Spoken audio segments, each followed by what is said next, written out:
Welcome to the local campaign, and thank you for joining us for our debate in the riding of Nepean.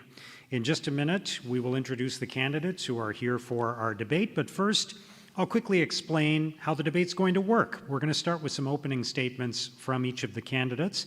Each candidate will have 1 minute to speak directly to you, the voters, and the order for those opening statements was drawn at random just a few minutes ago.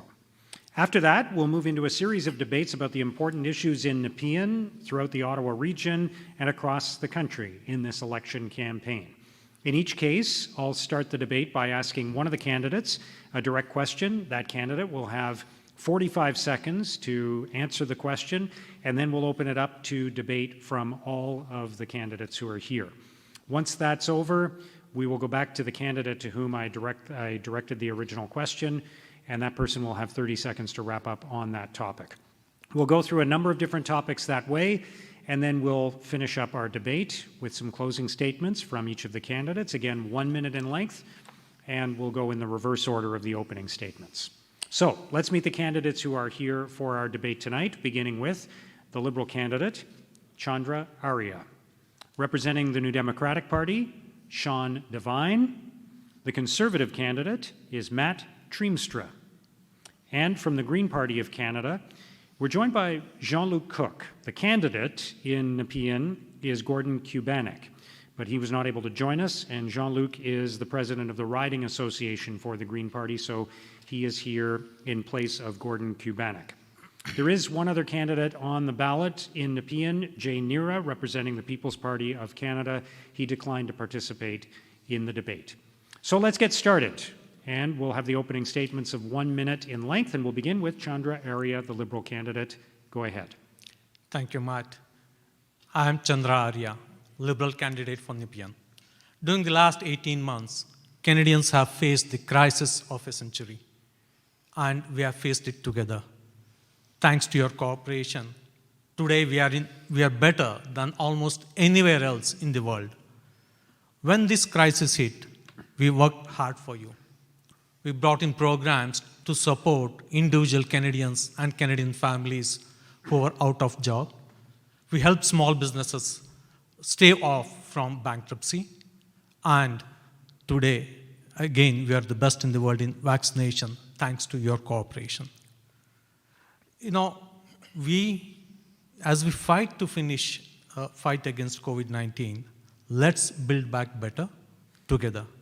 Let's join hands in fighting against climate change, in finishing off the fight against COVID-19, and for the seniors and the Canadian families. That's time. Thank you. We'll go next to Sean Devine, the NDP candidate. You have 1 minute as well. Thank you.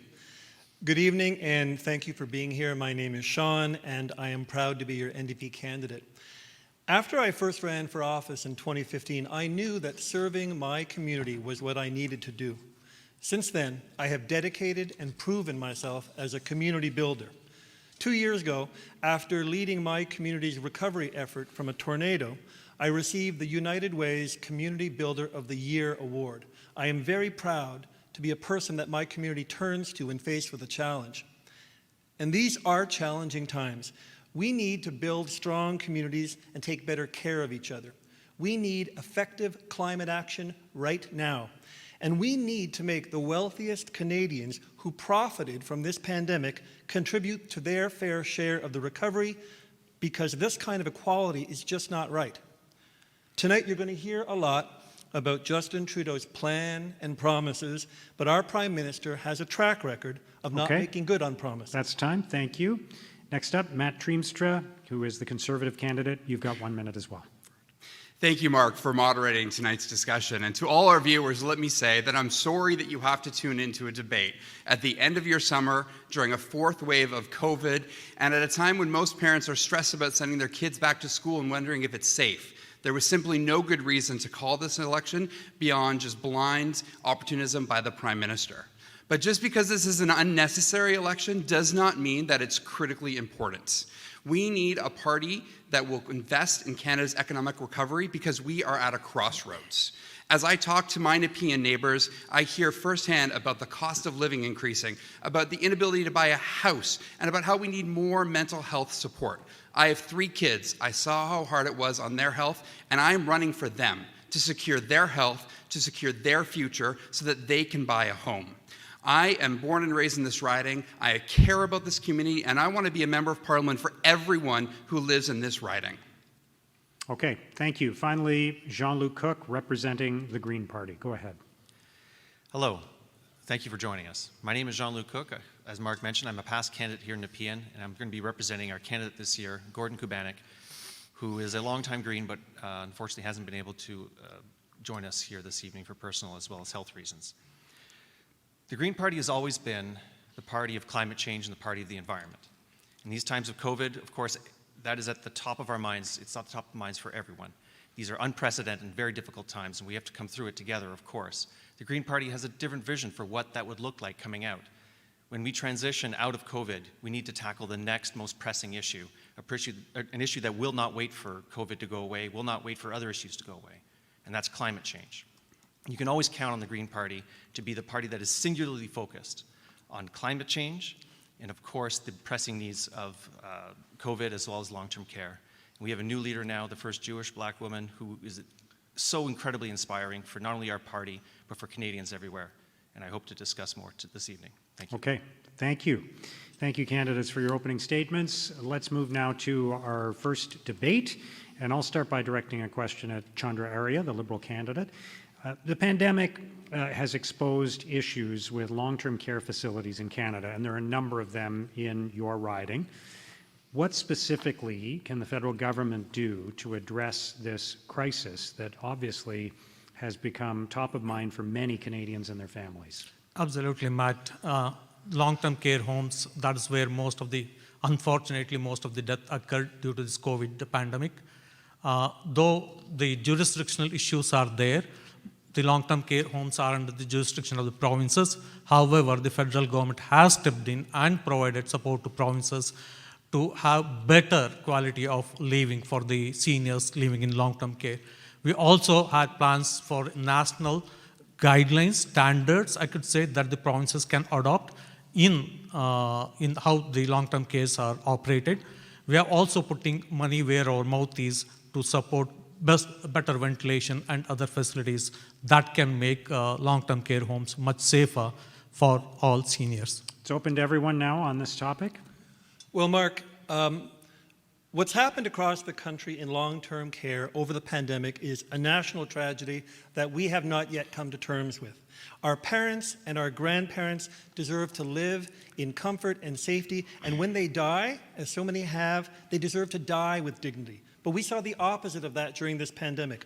We saw our loved ones experience their final days without dignity. We saw them undernourished, we saw them abused and simply not cared for.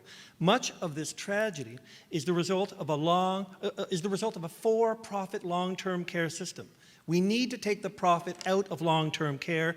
Caring for our elders is not a business opportunity, it's a duty. The NDP will end for-profit long-term care, and we will bring about national care standards because our parents and our grandparents deserve nothing less.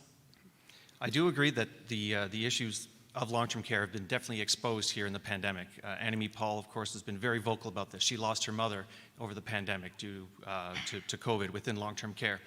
But the problems of long-term care aren't new. We've seen people freeze to death in Quebec when there was a fire, and of course the entire facility turned to a popsicle. We have seen over many years our seniors and our parents sweat to death inside these long-term care homes without air conditioning. I think it is time to have national standards for public as well as private long-term care, because if you provide health care services in one of these facilities, which of course long-term care is, it should be mandated and regulated federally. This pandemic started by affecting our long-term care homes first. And now, 18 months later, we're back and putting them in the danger zone by having an election in the first place. I don't think that's acceptable. But we do have to address the permanent structuring of how we care for our seniors, those who built our country. And that's why our government is going to invest over $3 billion into long-term care. And that's not just enough to invest in the building and the infrastructure, but we need more personal support workers as well. And we're going to make that a huge priority to bring people who immigrate into this country who have PSW skills and to train them. We need to be there for our seniors, we need to invest, and we need to partner with the provinces. We are going to be a funding partner for the provinces and be engaged with them every step of the way so that we can make sure that crises like this don't happen again in our long-term care homes. Matt, respecting the jurisdictions of the provinces, we have supported seniors in long-term care through about $9 billion investment over 5 years. We have proposed to increase, once again, working with the provinces, we have proposed to raise wages of the personal support workers to $25 per hour. One of the challenges that has been faced by long-term care homes is the lack of manpower, lack of skilled manpower to work there. And the main reason for that is the low wages that is there. So we will work with the provinces to increase the minimum wage to $25. We also plan, once again working with the provinces, we plan to hire and train about 50,000 new personal support workers. That is also in our plans. We have shown that we can do this. We are working collaboratively. We want to bring in a safe Long-Term Care Act, which will set up guidelines for the provinces and territories to adopt, to have a standards across Canada in how long-term cares are built and operate. Mark, I'd like to jump in just for a sec. Matt, I very much appreciate what you said about the fact that the Conservatives are going to invest money in the problem. But what I want to know is, are the Conservatives going to take the same approach that other parties have had about eliminating the fact that it's a for-profit business? When profit is at the heart of long-term care, corners are going to be cut. That is the nature of profit-run businesses. Jean-Luc, I'm sorry about Annemie Paul's mother dying in long-term care. My mother died last fall in a not-for-profit long-term care facility in Prince Edward Island, and the care that she got there is the opposite of what we've seen across this country. So will the Conservatives end for-profit long-term care?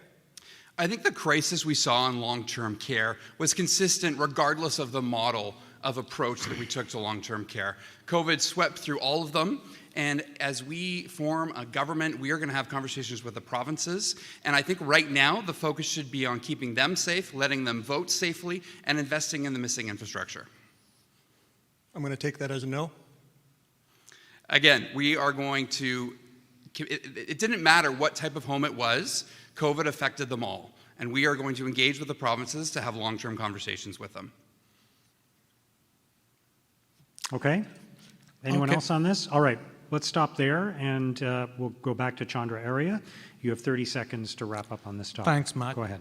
Working with the provinces, we have committed $9 billion over 5 years to strengthen the long-term care homes, to help the seniors. And we have also invested, if we go back to 2015, 2016, we had invested additional $6 billion for home care and mental illness.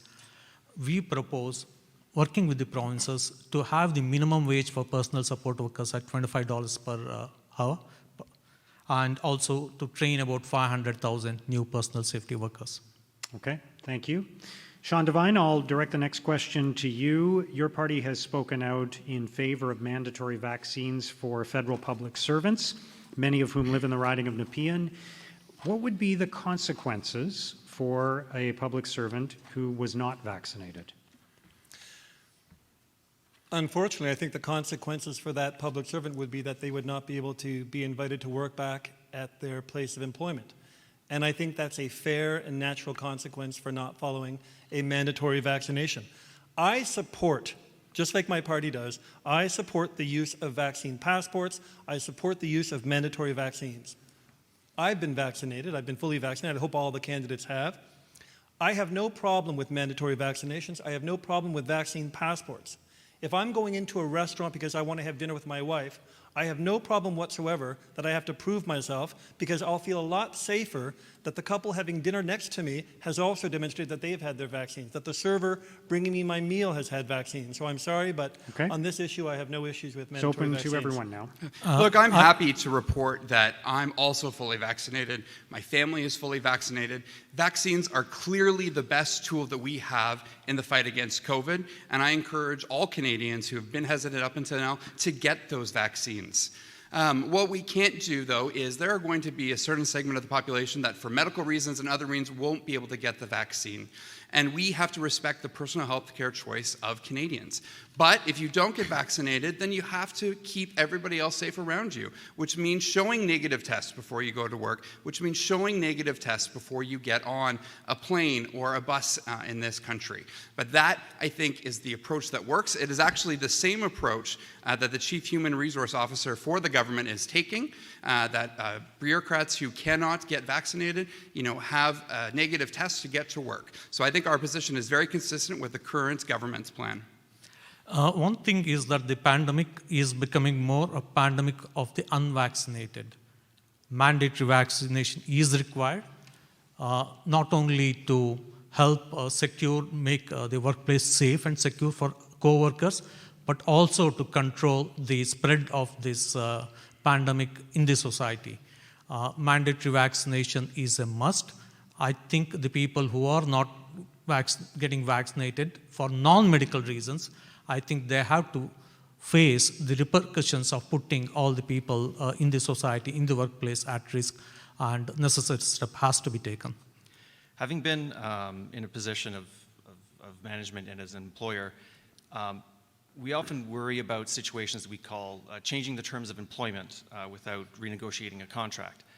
But what COVID has produced is something very different. COVID has fundamentally changed the nature of employment, period. So certain jobs, certain roles will need vaccination. It just simply will not be optional to test someone every single day. And I find it fiscally imprudent to suggest that kind of approach. Vaccination for people who face people on a daily basis who are in high-risk situations should be mandatory throughout society. People who work desk jobs, frankly, like myself, and I am vaccinated, that becomes a much more tricky issue to deal with on a legal and an employment basis. And frankly, I can hear the chops of lawyers and judges licking their chops right now trying to figure out how they're going to address this issue. But frankly, more vaccination is the way out of this.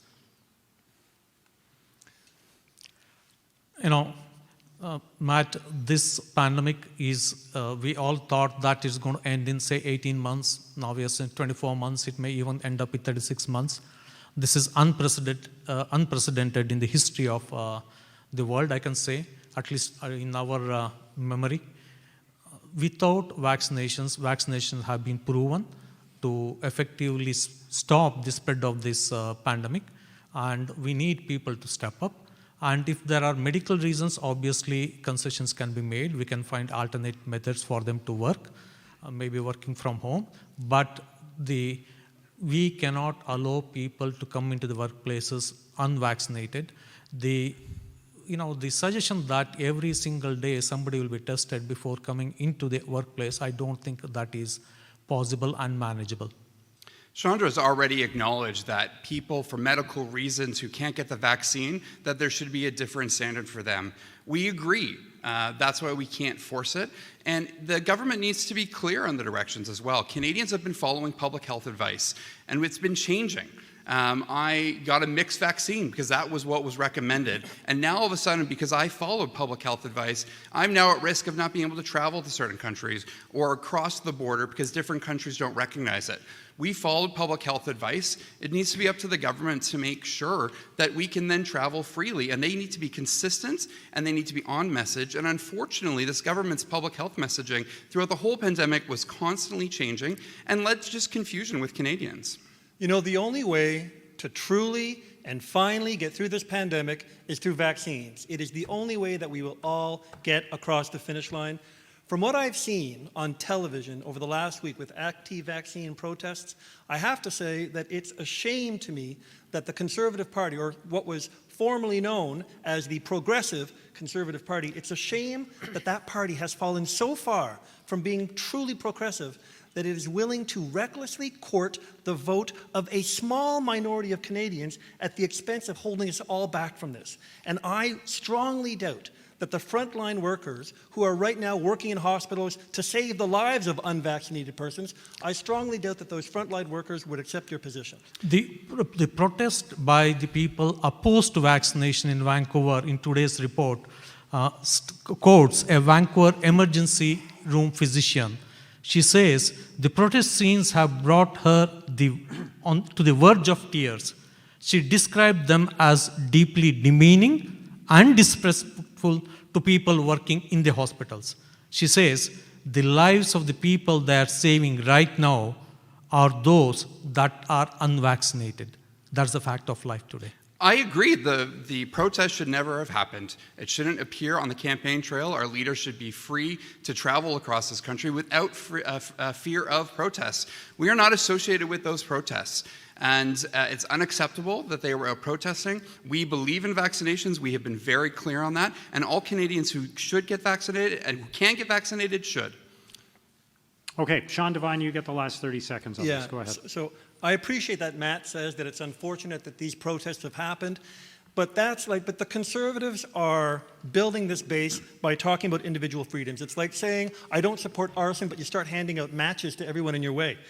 If you choose to not get a vaccine for any reason other than medical exemptions, you are willingly and intentionally putting other people in harm's way. Like Chandra said, like we all know, right now, there are doctors and nurses risking their own lives to save the very lives of the unvaccinated persons who are outside, not only protesting, but preventing the ambulances from getting to the door. Thank you. All right, I'll direct the next question to Matt Triemstra, the Conservative candidate. Your party has promised to balance the budget within 10 years, but your platform isn't fully costed yet. In order to achieve that balanced budget, where would you cut? The answer, Mark, is that we need to rely on economic growth in this country. We have an aggressive target of 3%. We need to get people back to work. The government was rightly there for Canadians during the pandemic. But now that people are back at work, we need them working. I was at a pizza yesterday in Nepean. Driver wanted, cook wanted, server wanted. These small businesses need people. We're going to give Main Street tax credits to these businesses to help them bring back people. We're going to pay 25 to 50% of returning workers' salaries, and we'll pay more if you've been unemployed for longer. The answer to controlling the deficit is economic growth, and we are going to invest in this country. Okay, it's open to everyone. Go ahead. We are the only party which has got the platform that has been fully costed. Most of it is based on the budget 2021. The budget 21 has been looked by the parliamentary budget officer. You don't have to listen to me as a liberal candidate say it. Our platform, which is based on the budget, has been reaffirmed by the international credit agencies who reaffirmed the excellent credit rating of the country of Canada. There are several key points I just want to mention very quickly. Though the budget is very big, our projections is that by 2025, the federal program spending will be 14.9% against the pre-pandemic program spending of 14.7%. We are making use of the low interest rates by going for the long-term bonds. Before pandemic, the long-term bonds of Government of Canada accounted just for 15% of the total borrowings. And now it is already gone to 29%. Very shortly, we want to have 42% of the entire government borrowings out of long-term bonds at a very low interest rate. Is not only can we afford this investment in Canadian future, it would be short-sighted of us not to make them at this particular stage. The debt to GDP ratio, that is our fiscal anchor. We know it went up because of this pandemic, the emergency measures that we had to take. Right now, it's at around 50%, and it is projected to fall to around 49% by 2025. And the deficit will be falling just to 1.1% of the entire GDP. So we have a very well-documented, costed platform. People can look up and decide for themselves. I'm glad Chandra brought up his platform, the platform that they hid from Canadians for 18 days, whereas ours was out right away and will be fully costed by the parliamentary budget officer. And speaking of dropping the platform, when will the Liberals drop candidates who've had sexual allegations against them? That's a segue change. Let's stick to the topic about economic growth. So I remember when the Conservatives put all of their faith in economic growth based on the singular potential of the expansion of the oil and gas industry. And look what happened there. That industry has not only plummeted, but we are subsidizing that industry, subsidies that the NDP will pull back as we fight climate change. The other thing I want to say about the Conservative plan for growth is they haven't described where this 3% will come from. But what I do know that they have a history of is cutting. The Conservatives talk about growth, they talk about building revenues, but what the experience has shown is that they will cut. And when they are talking about balanced budgets, that's what I, and I'm sure many Canadians are afraid of, that the Conservatives will cut essential programs and services like history has shown they do. As the Liberal candidate was discussing earlier about how the Canadian government under the Liberals have been restructuring a lot of the national debt to longer term, to me this signals that they have an expectation of inflation. This scares a lot of us, and perhaps the Liberals believe they want to wait until inflation renders our national debt almost more manageable. But what I do want to say, and far be it for the Green Party to talk about national spending objectives when we will not form government, we will be part of the opposition. But if we are going to spend, let's make it clear that we need to spend on something that's going to pay back, and it's going to pay back continually over the long term. And oil and gas, as Sean has mentioned, is not it. It's going to be green infrastructure. It's going to be a national transmission grid for hydroelectricity so that our time zones can work for us rather than against us. And frankly, the tax revenues are going to have to come from places where we can afford it. When someone sells a home in Vancouver that they bought for $100,000 for $10 million, that is a capital gains event, and it needs to be taxed at that point, because that is a windfall that, frankly, the person will still benefit hugely from, but that is when you capture that capital gains and put it into the public coffers to help the next generation. The Green so Party Jean-Luc referred to, sorry. Go ahead. Okay, the Green Party representative referred to inflation. Mark, just step back and look at the last 20 years, 2000 to 2020. The inflation has gone up. So just see the prices of what has happened during the last 20 years. The prices of many household appliances has come down. The prices of cars, automobiles has same as zero. They have not even gone up as per inflation. The prices of clothing has come down. The prices of television sets have come down. The prices of software services has come down. The wage increase has gone along with the inflation. And there are only three sectors where there is a major inflation in the last 20 years. 1, education. 2, healthcare. 3, real estate. So these are the three sectors that have seen inflation. So going back and claiming that, people are expecting high inflation, I think that is slightly not, I can say that is not accurate, because the facts are the deflation because of the adoption of technologies in almost every single sector. There has been deflation. In healthcare and education, the reason why the cost has gone up for the last 20 years is because the technology has not been adopted so far. The last 20 years have been exceptional, though. The last 20 years is probably the only I'm time talking in about history. last 20 years. 20 years. The last 20 years is the only time in the last 200 years where there's been a low and declining interest rate environment. It's the only time it's happened in this history. Okay, enough about interest rates. Mark, your question about where would the Conservatives cut? I think that question, what that question really is how are we going to address our deficit and how are we going to rebuild our economy? The way that the NDP is going to do this is through new revenues, and let me tell you where some of the NDP's new revenues will come from. It is time that the wealthiest of Canadians who have profited from this pandemic pay their fair share. Okay. We have to stop there, unfortunately. Well, that's a great line to end on. Okay. Matt Triemstra, I asked you the question. You get the final 30 seconds. Go ahead. Our neighborhood of Nepean is full of hard-working public servants who work hard, who've proved they can work remotely, and we're going to let them to continue working remotely. We have no intention of cutting the public service. Canadians should continue to receive the same level of service they're used to. But this government has spent recklessly, and they have spent more money than all prime ministers combined since Confederation, and that has to stop. That's why we have a 10-year plan to balance the budget, and will we do so, and can only do so through economic growth. All right, thank you. Let's move to the next question. Jean-Luc Cooke is here representing the Green Party candidate Gordon Kubanek. We often operate in Canada under the illusion that we have a fully universal healthcare system, but of course that's not the case.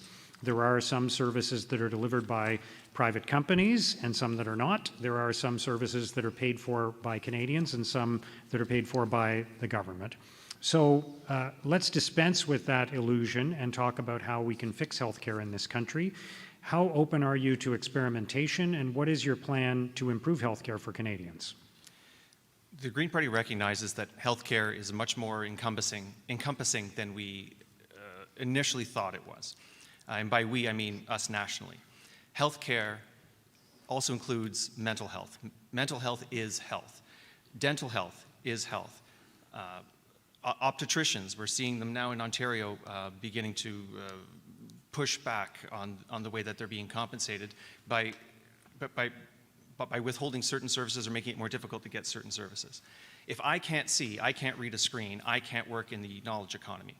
If I have a mental health issue that needs to be addressed, I can't function efficiently, I can't perhaps raise my children. It needs to be taken care of for the betterment of all society and for the benefit of tax collection and Okay. It's wealth open to creation. everyone now. You can. Okay. One thing, Matt, before I entered politics, there was a study done in Ottawa and Eastern Ontario region. 2.5% of the patients accounted for, maybe 3.5% of the patients accounted close to 1/3 of the hospital expenses. And out of the small number of 3.5% of the patients, 50% of them were seniors, 1/3 were mentally ill. We recognized that very early on.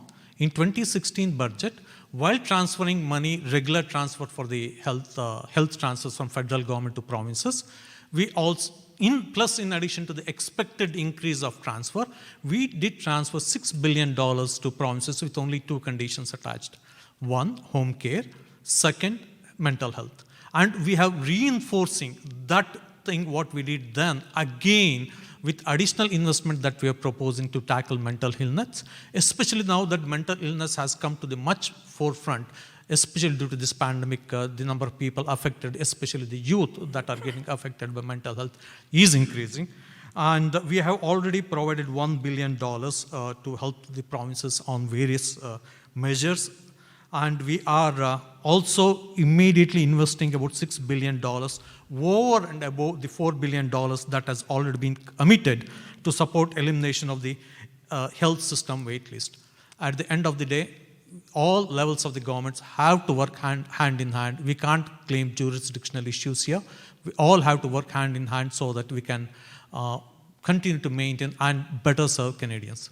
Let's talk about all levels of government, because the premiers of all the provinces agreed that they needed stronger, more predictable, and higher health transfers. It was the one united request that our premiers had as the Liberals prepared their budget, and it's the one request that didn't make it into the budget.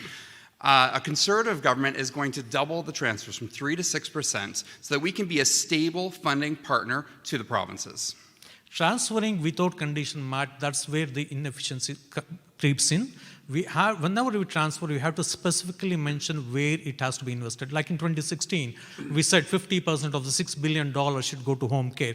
Another 50% should go to mental illness. We are committing $3.2 billion transferred to provinces for hiring of 7,500 new family doctors, nurses, and nurse practitioners. It is a shame that we, being one of the most developed countries, one of the best countries in the world, being one of the richest countries in the world, today Canadians are still facing problems getting the very primary health care access, like the family doctors, nurses, etc. And we are committing $3.2 billion for that. Mark, I'm glad we're talking about healthcare, because if this pandemic has shown us anything, it's just how much Canadians depend on it and just how much I hope that all Canadians value universal health care. But what I'd like to talk about now is universal pharmacare. Millions of Canadians today cannot afford the medications they need because they don't have coverage. I very closely could have been one of them. One of my kids has a chronic medical condition. His medication costs $25,000 per year. If my family didn't have coverage through my employer, we would have to sell our house. During the 2019 election, Justin Trudeau promised a national pharmacare plan. What became of that promise? The Liberals have been promising pharmacare since 1997 with nothing to show for it. Canada Chandra just was talking about Canada as a wealthy nation. Canada is the only wealthy country in the world that has universal health care but doesn't have a universal prescription coverage care.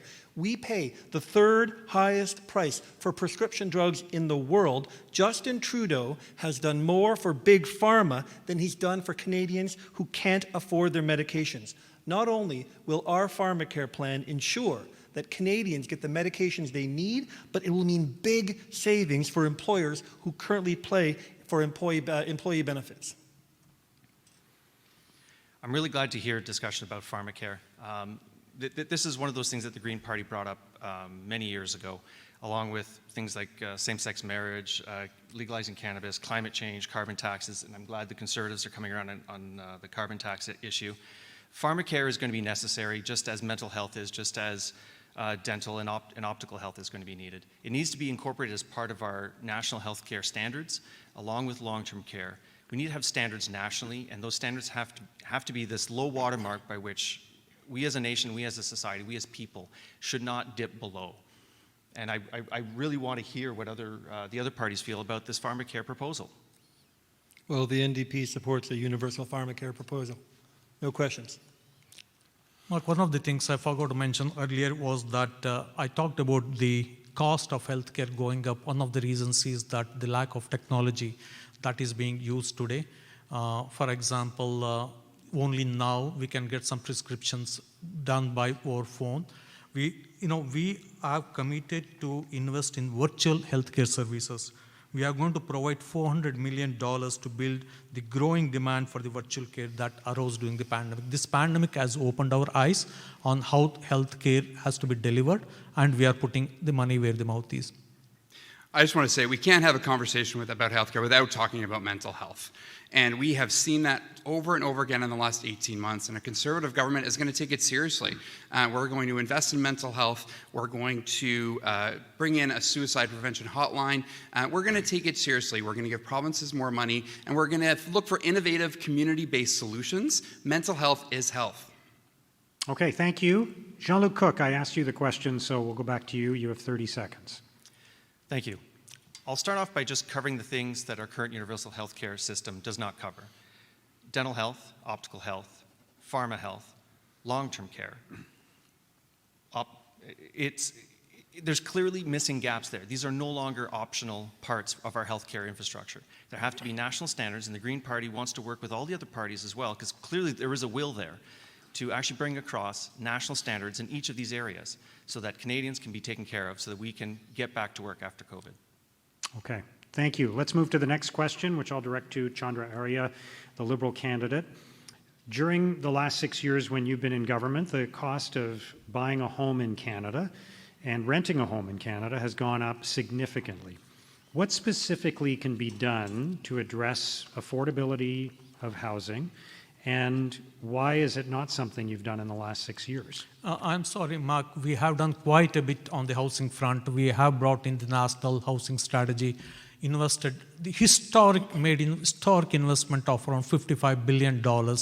Specifically to Ottawa for affordable housing, we have spent, I think, close to $400 or $500 million for the Nepean-based Ottawa community housing alone. We have provided, I think, about $200 million so that around 11,700 homes can be renovated, repaired for better use. In Nepean, we have a 98-unit affordable housing unit, the Haven. And in addition to that, we have also funded another affordable housing complex being built at the Christchurch's location in Bell's Corner. We are committed. It's open to everyone now, but you can keep going if you want, and then others can jump in. Yeah, so we have actually put a lot of money into affordable care. So just to mention certain statistics at the national level, we have created 63,000 units. We have repaired 126,000 units and provided more than 36,000 households with affordability support. More importantly, Mark, on this front, we are proposing that a home should be there for everyone. We are going to set up a tax-free savings account, maybe a combination of something similar to RRSP and TFSA, an account where the young Canadians can invest their money and use it tax-free for making the down payment for their own home. And we are putting in money. let's let some other people get into Sure, this sure. discussion. Chandra is painting a really rosy picture, and it all sounds good. But when I talk to people in Nepean on the ground, they struggle. They can't find a home. Bidding wars are out of control. There is not enough housing stock in this country to keep up with demand. We need to build more houses. That's why we're going to build $1 million homes. That's why, You're going to build $1 million homes? Well, see, that's the conservative going base to buy- right there. We're going to He's build gonna 1 build million $1 million homes. No, What 1 about the million affordable homes housing? in 3 years. And we're going to increase the housing stock. We're going to make mortgages. We're going to make them more affordable. We're going to introduce 5 to 7 year mortgages. We're going to fix the stress test. We have to make it so that middle-class families can enter the housing market. So on this point, I agree and disagree with a lot what has just been said. There's definitely a problem of supply. There's also a problem of speculation, which I'll get to later. The problem of supply needs to be addressed by activating CMHC. That's the big corporation that insures your mortgage when you first buy one, to activate their affordable housing mandate much more aggressively. That'll increase supply. But also what needs to happen is to help avoid the area of speculation, and that is the capital gains that you gain on selling a home. For example, let's say we make everything after the first $1 million actually taxable at a higher tax rate, or because the current tax rate right now on capital gains for primary residence is 0. And this is not reasonable, it's not fair, and it's pricing out our own children for buying a home later on. And pouring more money, either through the Liberal or the Conservative plan to extend mortgage amortizations, is just pouring more money into an already hot market. What you need to do is increase supply. It's supply and demand. We've learned it in high school. This is how you solve it. I agree with Jean-Luc. We have to look at increasing supply. The NDP is also committing to building affordable housing units, 500,000 of them. Not only will this provide decent affordable housing across the country, it will create thousands of jobs. But yes, the other side of the equation is addressing the price of houses. If you're a family trying to buy a home today, you cannot win a bidding war against deep-pocketed investors who are just flipping the house for a profit. We have to put a stop to real estate speculation. The NDP will put an end to this by putting a 20% tax on foreign purchased homes bought by foreign buyers, and we will also increase the capital gains tax on house flippers from 50% to 70%. It's only through measures like these that young Canadians will be able to afford to buy a home. In addition to the national housing strategy I just said, which is actually $72 billion, we also introduced the first-time home buyer incentive, wherein the first-time buyer will get 10% of the equity which they have to repay back only when they sell that property. We also introduced the first national tax on vacant properties. We also launched Rapid Housing Initiative. Some of the Rapid Housing Initiative funding has come to quite a substantial amount has come to Ottawa. Now we are also suggesting that a new rent-to-own program that we can bring in. We are also, as I said earlier, we are saying that the tax-free first home savings account will also come in. When I hear Chandra talk, I'm remembering a lot of the slogans I've heard in previous elections, and one of those slogans was the Liberals were working for the middle class and those wanting to enter the middle class. Pardon me? Working hard to join it. Working hard to join it. So how many of those people who have been working hard to join the middle class have been able to attain that goal through the past 6 years of the Liberal government? The cost of houses in Canada. Canada has the highest, fastest growing house prices among G7 countries. That took place during the Liberal government. So when I hear Chandra and the Liberals making promises that are talking about making lives better for Canadians, I just don't see the results based on the amount of time that they've had in government. I think the Liberal housing strategy is broken. Here we are 6 years later. Some of the measures that the Liberals have introduced is too little, too late.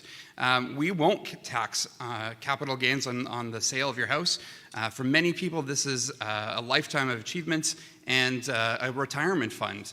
And a flipping tax is going to be hard for military families. It's just not workable. That's why we need to ban foreign ownership of people who are not planning on living here. We need to build in better density around transit areas, which will also help us cut down on GHGs, and we just need more housing stock. We need a change. Just to address what Matt just said there, when he talks about capital gains tax, What we are not talking about is military families buying homes. We are talking about investors who own multiple residences. These capital gains taxes that the NDP are putting in place are for your non-primary residents. Nobody wants to take money away from somebody who's lived in their house and seen the value increase over 30 years of working hard. What we want to do is put a curb on investors, deep-pocket investors, who are turning housing into a business when housing should be a right. In Nepean, as I said, multi-faith housing has got a 98-unit haven, brand new. To the same multi-faith housing, we have provided $5 million for the veterans, the homeless veterans. That building is ready for occupation now at the Rockcliffe former Air Force Base. And the 47 units that is coming up Bell's Corner. And I think my NDP colleague did mention the number of people who have been benefited. The numbers I have is that we have helped more than 2 million Canadians find places called home through new builds, repairs, renovation, and rental subsidies. Through Canada, we have signed Canada Housing Benefit Agreement with every province, totaling $4 billion in matching funding, helping over 300,000 Canadians pay rent. Okay, as it happens, I asked you the question, so you do get the last 30 seconds on this, so go ahead. Thanks, Mark. In addition to the things that we have already done during the last 6 years, we still have many more measures at the federal level. One is the new rent-to-own program, wherein the first-time buyers, they can rent a property, and over a period of time, they also have, they have a process wherein they can own it. We also have introduced the first tax-free home savings account, something similar to TFSA or RRSP. We are making the flexible first-time home buyers incentive. Okay, that's time. Thank you. Let's move to the next question, which I'll address to Sean Devine. Given the problems associated with the light rail system in Ottawa so far, it's been a bit of a rough start to the light rail era in Ottawa, and the increasing pressure on government finances, what future commitment would an NDP government make to light rail? Would you go with the Phase 3 plan? Would you invest in that for the City of Ottawa? And what other infrastructure priorities would you fund in the Ottawa region? Well, I don't want to consider myself any kind of expert on public infrastructure, but what I do know is, so I'll talk about two things. First of all, investing in public infrastructure is not only a fantastic solution to economic recovery, but it's a fantastic solution. It's one of the many solutions to climate crisis. When you build better infrastructure, you are increasing our chances of fighting climate crisis. So when we talk about public infrastructure and how it might work in Ottawa and Nepean. So I'm thinking of Barrhaven, for example. So Barrhaven is one of the fastest growing communities in Ontario. The more people that are there, the more services that we need to provide. Not only is it going to be helping that kind of community when we build better infrastructure like light It's rail. open to everyone now. So. I agree with my NDP colleague on infrastructure. We have committed, we have invested money in public infrastructure, especially the transit. I'm proud to say that every single proposal that came from Nepean, jointly from provincial government or from the City of Ottawa, we have always been there. We understand the importance of infrastructure, the long-term returns that this infrastructure give. And LRT is a prime example, as Sean Devine said, that Barrhaven is one of the fastest growing suburbs in Canada, and we need LRT there that can take off thousands of cars off the road and helps fight climate change. Normally, the expression is Ottawa never knows best, as we speak as Ottawa as a funding partner across the country. In this case, the City of Ottawa does know best, and we need to let the city lead on infrastructure projects that they think are valuable, and we will be there as a stable, predictable funding partner for municipalities. Speaking of light rail, Aaron O'Toole has already announced his commitment to Phase 3 LRT into Canada. So that is a great proof is in the pudding, and that we will absolutely approve that. I think that will be great it won't help our Barrhaven residents or Nepean residents get downtown to work. It will help us get to those Sens games. And I think investing in mass transit just makes sense, especially too at a time when we're letting more people work from home. It just makes sense to continue to invest, to be there for the city as a predictable funding partner. I'm going to chime in with some 8-year-old news. The Green Party has supported the City of Ottawa's Phase 3 LRT as of about 8 years ago, when Mayor Jim Watson first sent out those requests to all the candidates across the city.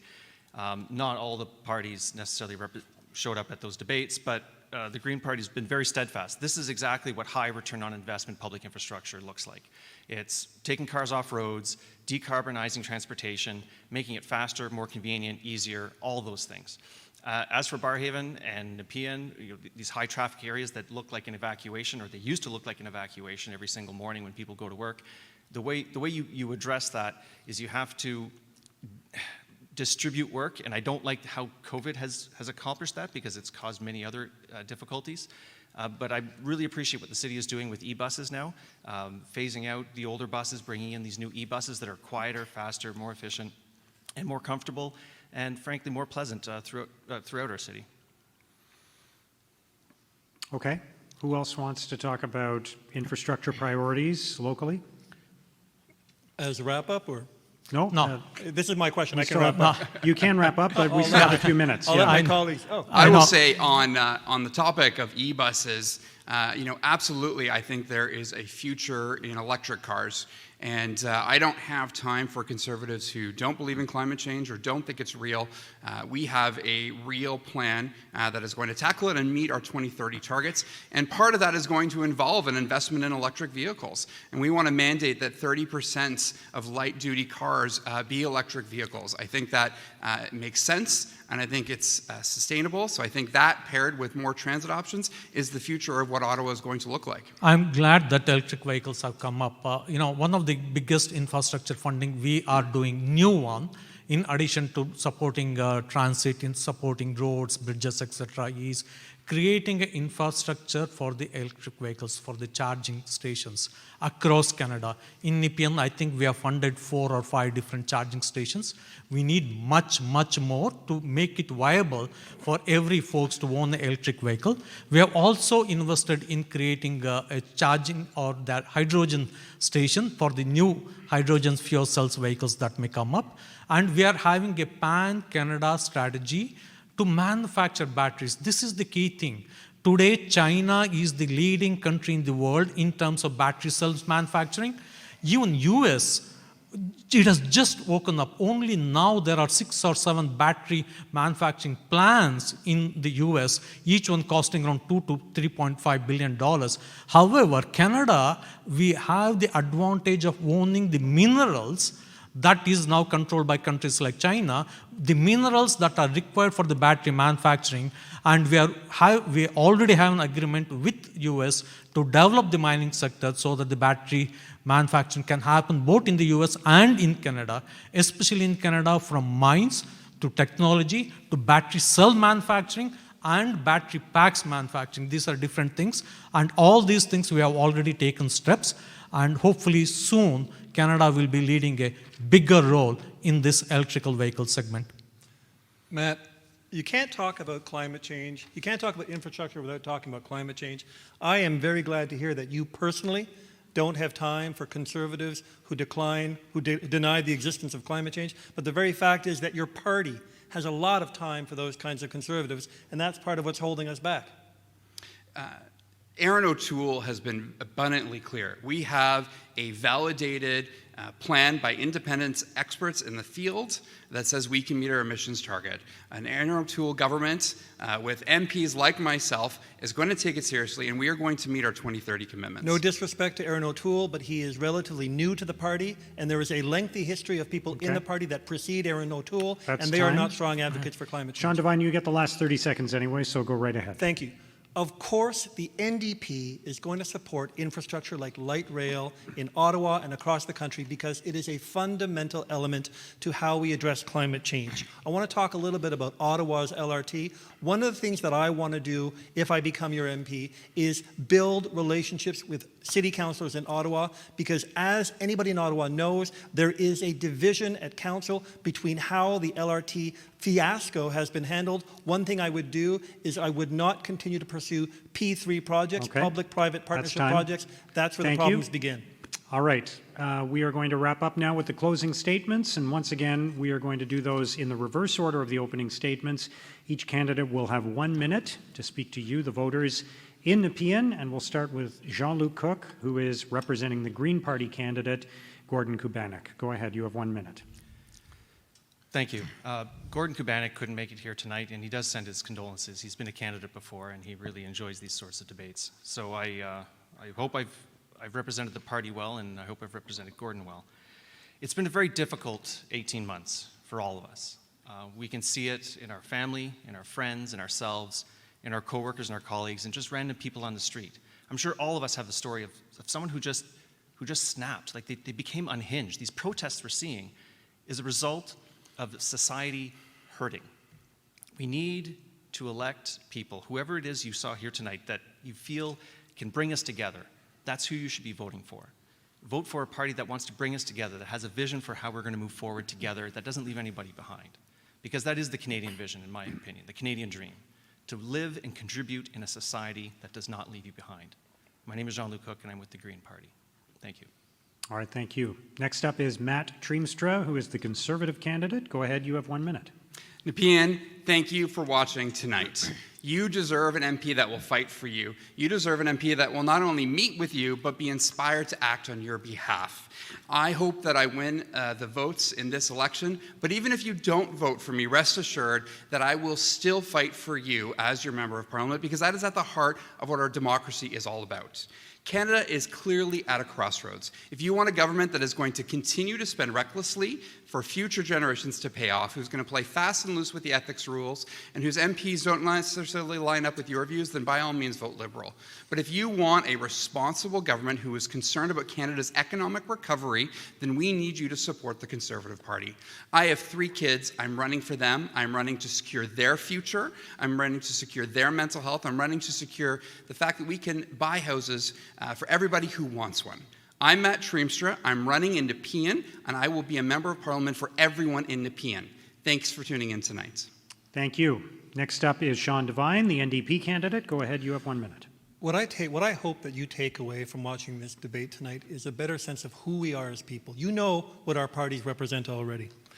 Members of Parliament do not just amplify the voices of their party. Members of Parliament, they are the voice of their community. For the past 6 years, as president of a community association, I have been the voice of my community. I have fought and advocated for my community. Ask anyone who knows me, that's who I am. Canadians didn't want this election, but I am definitely willing to fight this election because it's going to save us from 2 more years of what we can't afford. Now is the time to fight wealth inequality as we build our way through this economic recovery. Now is the time to pull our cities, our farms, and our rivers back from the brink of climate catastrophe. And now is the time to finally listen to a generation of Canadians who see a different kind of future, a kind of future that only the NDP and Jagmeet Singh can provide. Thank you for your time, and I hope that I can secure your vote. All right, thank you. Finally, Chandra, Arya, the Liberal candidate. You have 1 minute as well. Go ahead. I entered politics 7 years back. Before that, I was not a member of any political parties. I entered politics because of 3 objectives. 1, affordable housing for all. 2, secure retirement, especially to 11 million working Canadians who don't have workplace pension plan. And 3, to ensure that Canada is at the forefront of the new knowledge-based economy, so that the richness, the prosperity, the standard of living that we enjoy is also available to our children and grandchildren. I've already talked about affordable housing. We have talked about the secure retirement, which we have done through reforming CPP and others. But the thing that I'm most interested to work for in future is the knowledge-based economy in artificial intelligence, robotics, genomics, battery manufacturing. I pledge to work hard for the people of Nepean and on all matters that are of interest to all Canadians, and especially those that are critical for the prosperity of our children and grandchildren. Thank you very much. Thank you. Thank you to all the candidates for participating in our debate for the riding of Nepean, and good luck to you the rest of the way in the campaign. Thanks, Mark. Thank you. Thank you. And thank you for watching this debate, and please join us for coverage of the local results on election night on September the 20th. Thanks for watching.